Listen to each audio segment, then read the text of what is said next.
Welcome to this course on probability and statistics. We consider certain particular kind of sets, certain particular type of sequences where the limits will always exist. They are called monotone sequences.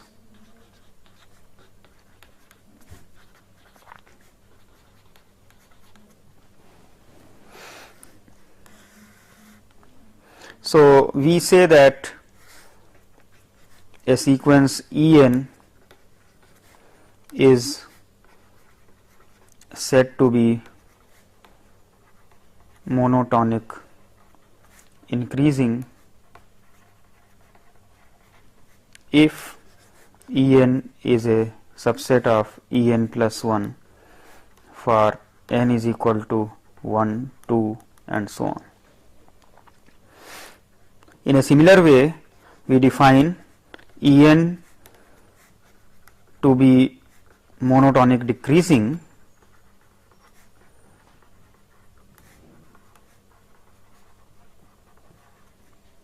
if En is a containing En plus 1 for n is equal to 1, 2 and so on. Let us consider some example here. Let En be the interval say 0 to 1 by n.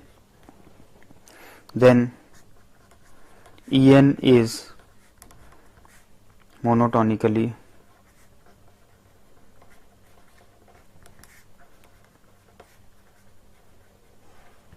decreasing sequence.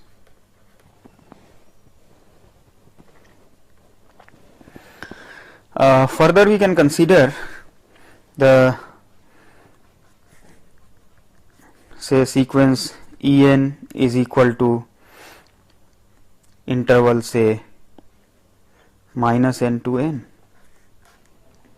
Then En is monotonically increasing.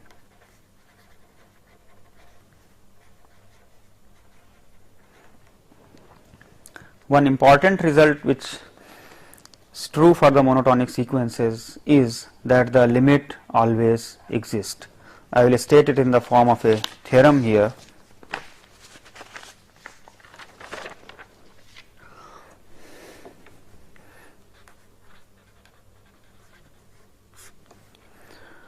If En is monotonically increasing,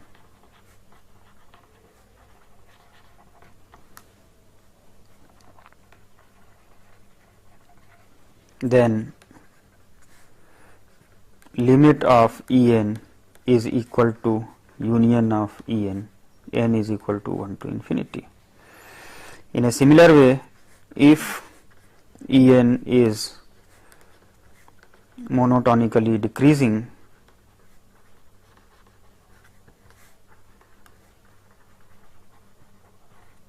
then limit of En is the intersection of the sequence of sets En. To look at the proof, let me prove the statement 1 first. If we take the En to be monotonically increasing sequence of sets, then the union En will be same for all m, and therefore limit superior will be same. Let me explain it further. If we consider limit superior of En, then it is equal to intersection union En, n is equal to m to infinity, m is equal to 1 to infinity. This will be equal to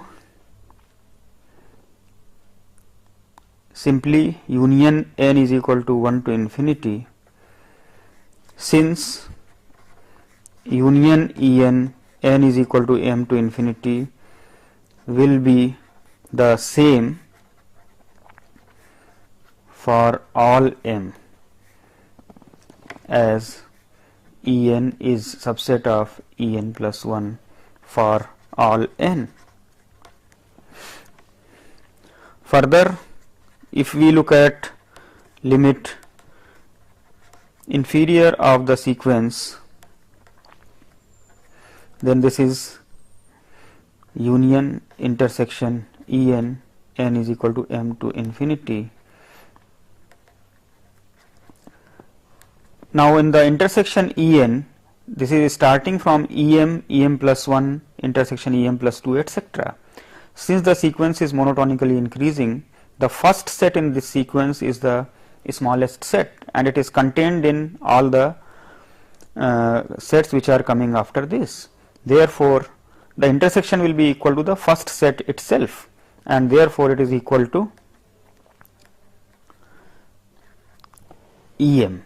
That means, we are getting limit infimum as also union of Ems. If we combine these two results, the limit exists and it is equal to the union of the sets.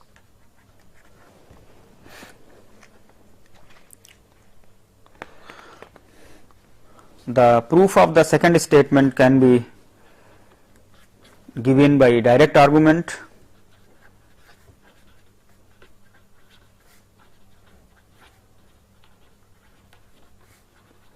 as in 1, or we can use De Morgan's laws.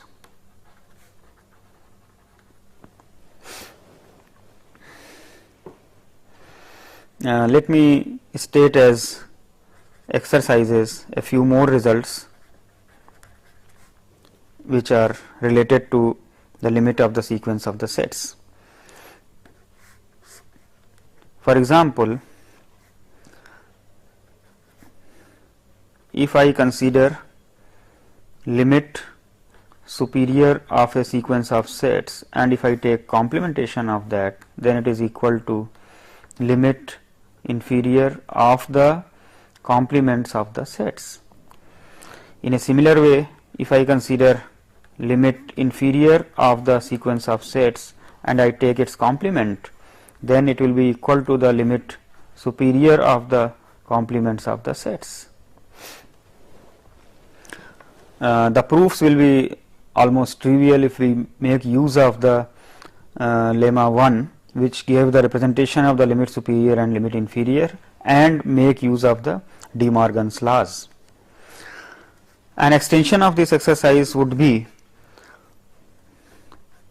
if I consider f minus limit infimum of the sequence En, then it is equal to limit superior of f minus En. In a similar way, if I consider f minus limit superior of En, then it is equal to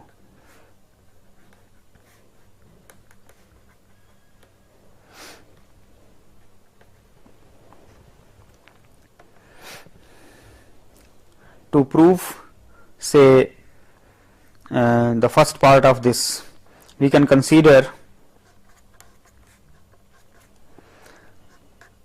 f minus limit inferior of En, and let us write down the representation of the limit inferior in terms of unions and intersections. N is equal to m to infinity, m is equal to 1 to infinity, and at this we just use a set theoretic notation where a minus b is equal to a intersection b complement. So, this becomes f intersection union intersection En, n is equal to m to infinity, m is equal to 1 to infinity complement. That is equal to f intersection union En complement if we apply De Morgan's laws.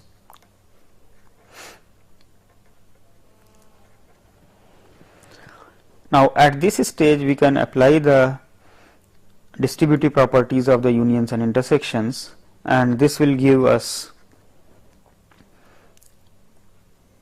intersection m is equal to 1 to infinity union n is equal to m to infinity f intersection En complement, which is equal to intersection union f minus En, where n is equal to m to infinity, m is equal to 1 to infinity, and this is nothing but the limit superior of the sequence f minus En.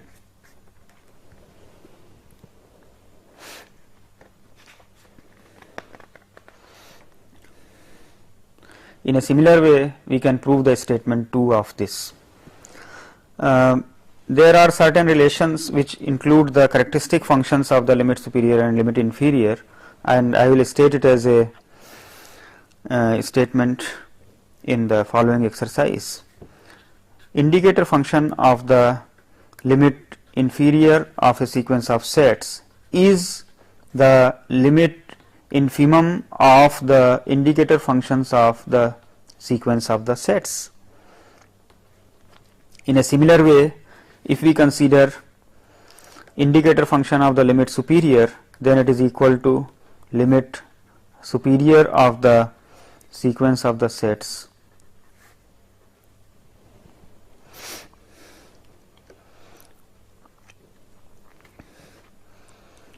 we may look at the proof of, say, one of them. Consider, say, x belonging to E star. Then this implies that x belongs to En for all but finitely many values of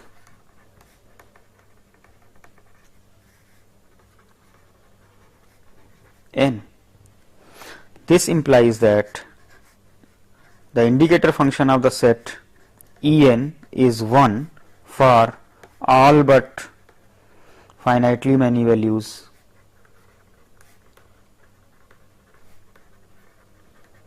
of n, which is equivalent to the statement that limit infimum of the indicator function chi En x is equal to 1, and these statements are both if and only if. Further, if I consider x not belonging to E lower star, then this will imply that x does not belong to En for infinitely many values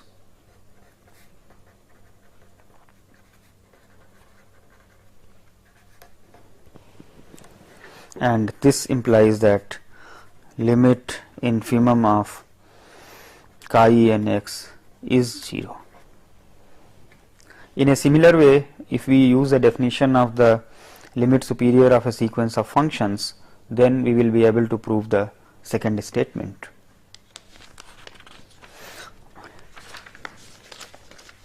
A useful relation which is used for in set theory is that of symmetric differences. The concept of symmetric difference is defined by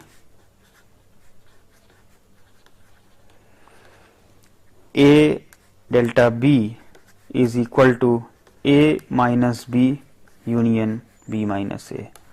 So, you can see here that it is A minus B and B minus A both are combined together, and that is why it is called a symmetric difference. And an equivalent interpretation for this is A union B minus A intersection B. From the Venn diagrams, we can see that if I have two sets A and B, then the symmetric difference is the shaded portion. Certain relationships which are true for set theoretic operations are given in the form of exercises below.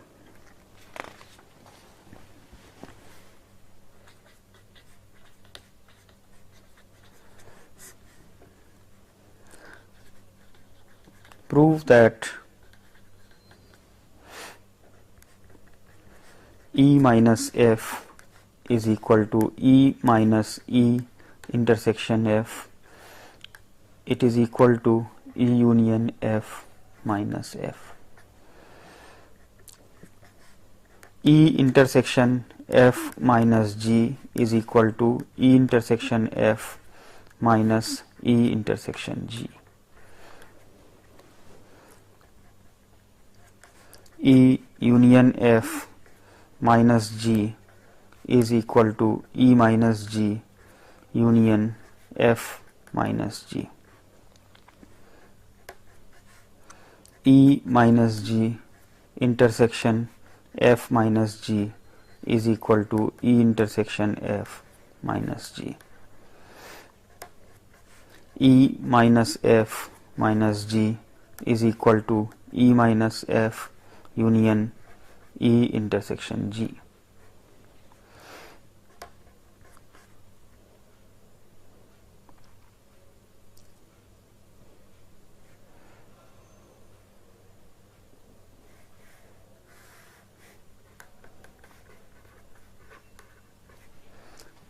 E minus F minus G is equal to E minus F union E intersection G. E minus F intersection G minus H is equal to E intersection G minus F union H. Certain relationships which are true for the symmetric differences are given in the next exercise. For example, symmetric difference of E with F is same as symmetric difference of F with E. Symmetric difference satisfies associative property, that is E delta F delta G is same as E delta F delta G. E intersection F delta G, it is equal to E intersection F delta E intersection G. That means intersection and symmetric differences are distributive. If we consider the symmetric difference of a set with the empty set, then we get the same set. That means as a group theoretic operation, empty set acts as an identity operator. If we consider with the full space, then I get the complementation. If we consider with itself, then we get empty set. That means with respect to group theoretic operation, E is its own inverse. And if we consider E delta E complement, then I get the full space. So one can ask that the class of all subsets of omega forms an abelian group with respect to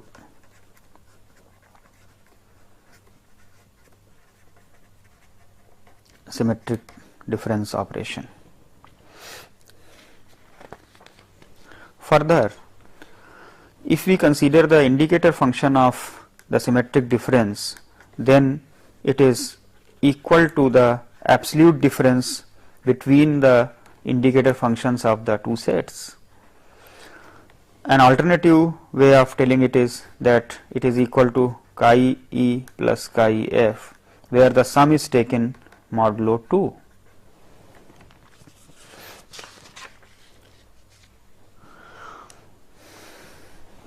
An additional exercise in this direction can be that if we consider A, B, C and D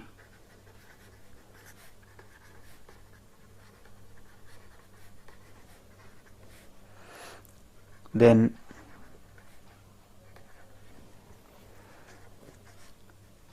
A delta B is equal to C delta D, if and only if A delta C is equal to B delta D.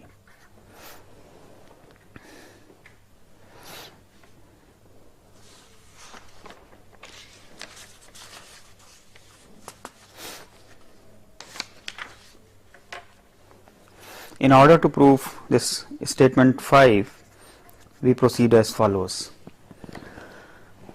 We show that either equality is equivalent to the statement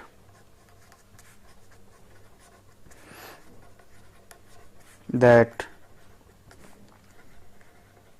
every point of x is in 0, 2 or 4 of the sets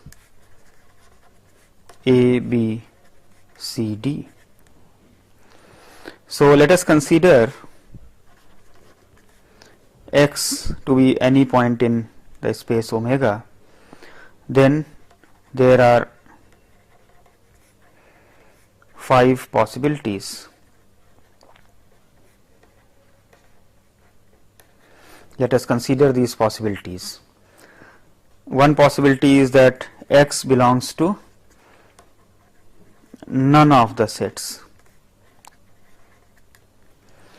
If x does not belong to any of the sets, then with respect to this point, A delta B and C delta D, they must be equal because x is none of them. If we consider x belongs to exactly one of sets, say x belongs to A, in that case A delta B will consist of the point x and C delta D will not include this point.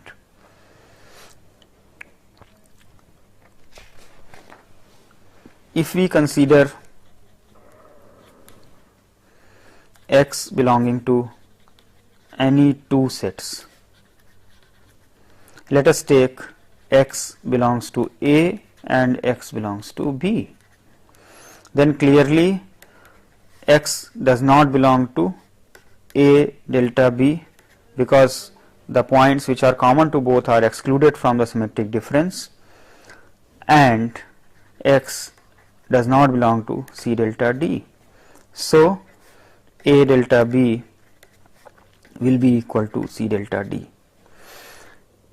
Let x belongs to A and x belongs to D, then x will belong to A delta B and x will belong to C delta D. Let us consider the possibilities that x belong to any 3 sets, say A, B and C, then x will not belong to A delta B and x will belong to C delta D. If we consider x belongs to all 4 sets, then clearly x does not belong to A delta B and x does not belong to C delta D. Thus, we have proved that every point of x is in 0, 2 or 4 of the sets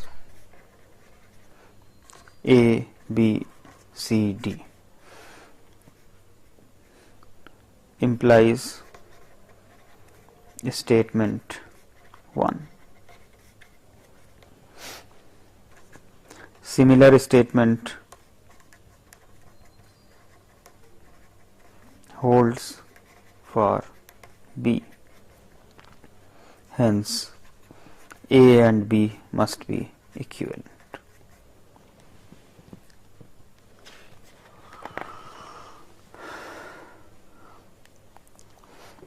To end this class, we look at one or two more examples of the limit infimum, limit supremum, and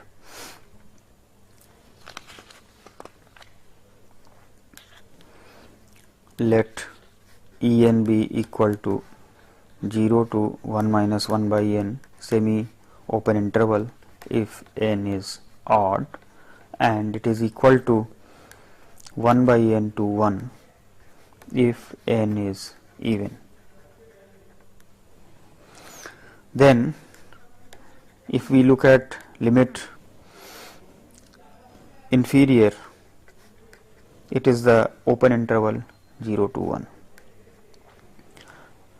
If we consider any real number between 0 to 1, then we can always find a capital N such that the point A will belong to both 0 to 1 minus 1 by n and 1 by n to 1 for all n greater than or equal to capital N. Therefore, the point will certainly belong to the limit inferior set. Since it will belong to limit inferior, it will also belong to the limit superior, and limit superior cannot be bigger than the interval 0 1. Therefore, it is also equal to limit superior, and therefore the limit of the sequence exists, and it is the open interval 0 to 1.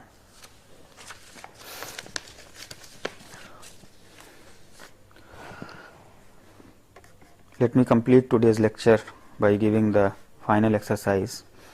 Let us consider a sequence of